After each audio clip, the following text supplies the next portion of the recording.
What are the voices in your head saying to you all the time? Are you paying attention to it? Do you monitor it? Is there anyone mediating the dialogue going on up here? Because there's not just one, there are so many voices up here. It's your job to keep them in check. I have even often had the belief that in order to become unstoppable, meaning that I was making moves in the direction that I wanted to, I was achieving things that I wanted to, I was accomplishing goals, I was fulfilling my dreams, that external circumstances needed to align in a way that made that possible. But like, what if the locus of control is actually internal and not external? What if you could become unstoppable, not by changing anything around you, but just by changing the way that you relate to it? So much of being unstoppable is protecting your journey from external negativity. It's going to be there. The foundation is building a deep and authentic relationship with yourself. This requires radical self-intimacy. It's not just self-awareness, but it is learning to sit deeply with every aspect of yourself, the messy parts, the misunderstood parts, and all the fearful parts. It's important to know that there will be contradictions in this process. You can want to change and feel very afraid of it.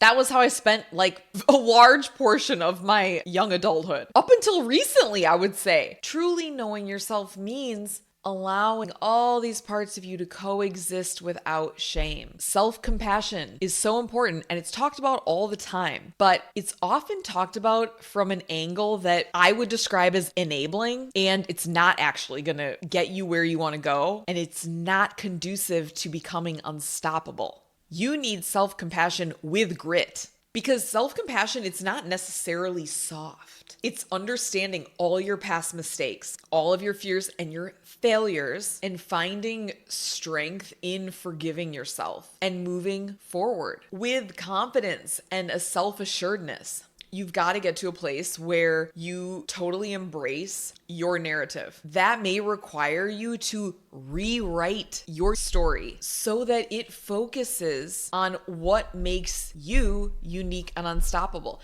Because I promise you, I don't care what you've been through.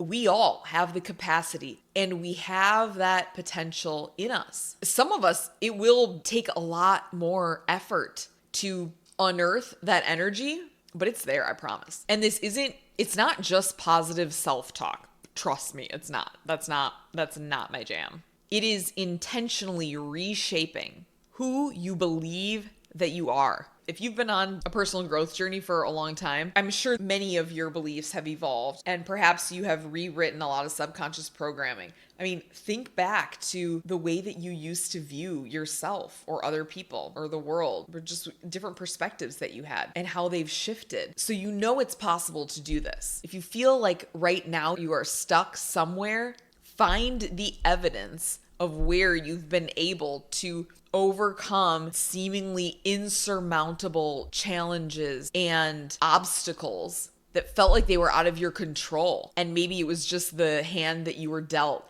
and you were able to transmute that energy and transform it into who you are today. There's an importance in spiritual development. When it comes to becoming unstoppable, you are deepening your inner strength and wisdom. And this goes beyond just mindfulness. It's practicing like soul level resilience. It's not just about staying calm. That's helpful, but there's also a time and a place for the opposite energy. You want to develop spiritual resilience, which is the ability to anchor into an unwavering inner purpose amidst any chaos. There will be so many variables that are out of your control. We must surrender to what we don't know rather than having to feel like you have everything all figured out. We've talked about that. That's not a thing. That's just not a thing. When you surrender to what you don't know, you open up space for intuition and guidance from a deeper place to emerge. The concept of non-attachment can also be useful because approaching life without clinging to specific outcomes will allow you to remain open and focused and also ready to pivot if your journey demands it. It's not just indifference. That's not what non-attachment is. So connect with a source of power that feels right for you, whether it's through nature, through art and creativity or through meditation. And just ignore any preconceived ideas that you have about what it means to have a source of power that's greater than you. No matter what it is, whatever has that almost like magical, omnipotent, ever-present, strengthening power to support you and maintain that connection. Building resilience through authentic boundaries will allow you to become unstoppable. Boundaries are an act of self-loyalty. They're not just a self-protection because they're more than just protecting your energy. They're a commitment to honoring the life that you are building for yourself. A good way to look at boundaries is that there are layers of boundaries. Think beyond just the basic boundaries that you often hear, which are saying no to toxic people, drawing a hard line, closing a door. But there are also psychological boundaries that maybe no one else will observe on the outside, but they will serve you immensely. An example would be guarding your mental space from societal conditioning. And then energetic boundaries, like protecting your creative energy from people who drain it. There could be very subtle boundary violations that are occurring every single day in your life. Start to pay attention to those. Where do you feel your energy being leaked, drained, siphoned off by someone else, and just disrespected? Boundaries are your values in action. For example, if I value growth, my boundaries will reflect that by limiting time spent in environments that keep me stagnant. This is why a lot of just ambitious, I would even say entrepreneurial minded people who are really driven by personal growth and they're on a spiritual development journey, they often leave home and they leave their old life. They leave influences and relationships that they've outgrown that are keeping them stagnant and not allowing them to move forward. And if you're not able to move, that's when having these psychological and energetic boundaries is really important. So you need to decide, how much time do I allow myself to be in a certain environment with a certain person? Maybe I decide where I spend time with that person. Maybe I'm not going to meet with them. Maybe I'm not going to go to their house because when I'm at their house, we are in their territory and they treat me differently. Maybe I want to make sure that we meet in a public place.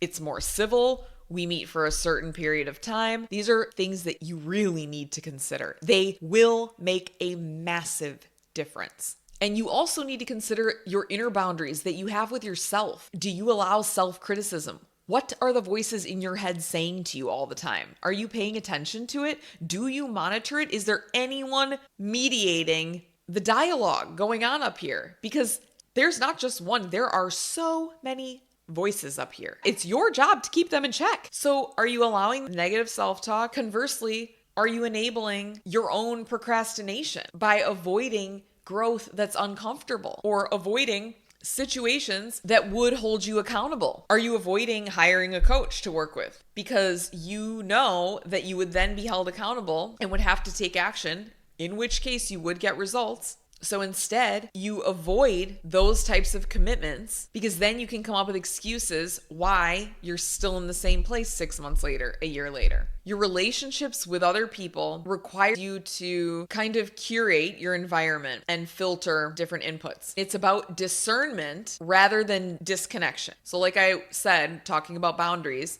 it doesn't mean cutting off everyone who doubts you necessarily. It could, but it's about cultivating discernment to filter feedback because people are going to have all different kinds of feedback and it's all based on their own experience and their own projections, right? Like this is all just coming from their own psyche, and they're just spewing it onto you. These are their own beliefs and that's how they're going to respond. And they might express it, and to them, they're expressing care and concern and they just don't want you to fail.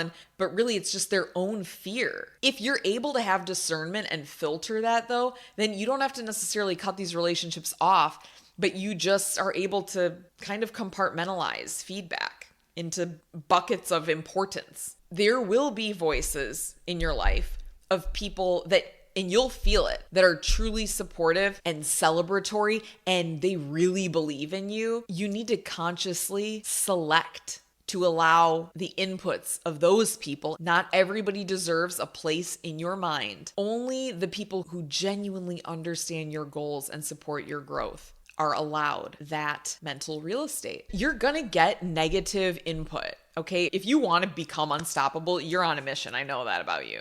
Okay, you are trying to create something, you have goals, you know your purpose, and you are moving in that direction, and you know that there's going to be resistance, and there's going to be judgment, and there are going to be obstacles along the way, and you want to be able to meet them and overcome them, because we know that negative feedback is just part of it. Learn to reimagine critical voices as tools for growth.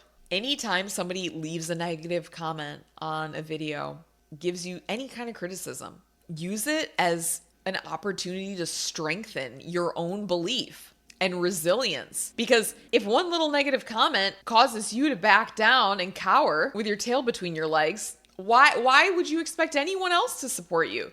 You have to be able to support you and be able to meet any kind of negativity that comes at you and hold steady and have conviction. Even more importantly than that is to really treat every comment or piece of feedback as neutral, whether it's positive or negative, because you assign meaning to it. So if you can just allow it to all be neutral and then let yourself decide how you feel about it, but you're at least creating distance. This practice will build emotional autonomy and it'll make you less reactive. It's the space between the stimulus, the trigger stimulus, and the response. That is where your power lies. Like, I was taught this by a mentor of mine years ago, but you may still decide to respond a certain way, but you're not just reacting unconsciously. As much as you can lengthen the time between the stimulus, the trigger, and the time that you respond, that's where you develop your power. So if you can do that with negative feedback, hateful comments, whatever it is, promise you're gonna stay so much more centered. There is a lot of power in focused intrinsic motivation. So we have intrinsic motivation versus extrinsic motivation. And you really want to develop the intrinsic drive that doesn't rely on outside validation. In order to do this, you have to connect to your own personal values, because that's how you anchor in the motivation. For some people, that might be creating a legacy, making a unique impact. But you have to decide what it is for you. Because for some people, for me, building a legacy, that it literally does nothing for me. It does nothing for me. I think more often than not, that works for a lot of men. They almost have like this innate, I don't want to call it like, it's not a compulsion, but it's just like this innate draw. It is kind of like a compulsion, but they are very driven by the idea of leaving a legacy. But for you, your intrinsic motivation could just be on healing your relationship with yourself. It could be on understanding yourself better. It could be on allowing your unique, authentic expression to come through, allowing yourself to be fully seen as you are and learning to accept yourself in that. But whatever it is, you got to find it. Don't rely on external measures like money, how many followers you have, or even praise. Like, that's all nice and everything, and it's like a little bonus. It is motivating, but it can't be your sole source of motivation for what you're doing. The idea of the 1 year rule, I think, is very helpful, especially for people like me who get very distracted very easily, have lots of different interests, want to go in every direction all at once. You can call it neurodivergence, you can call it squiggly brain, different personality types like manifesting generators, but it's often difficult for us to stick to one thing. But I think when you are living on purpose, you are able to stick to something because you just know that this is what you're supposed to be doing. But here's a really good way to tell. It's the 1 year rule. So imagine if you had to work on your goal privately for a year without anybody knowing, would you still do it? Because this is going to show you what really matters to you. Hopefully it will refocus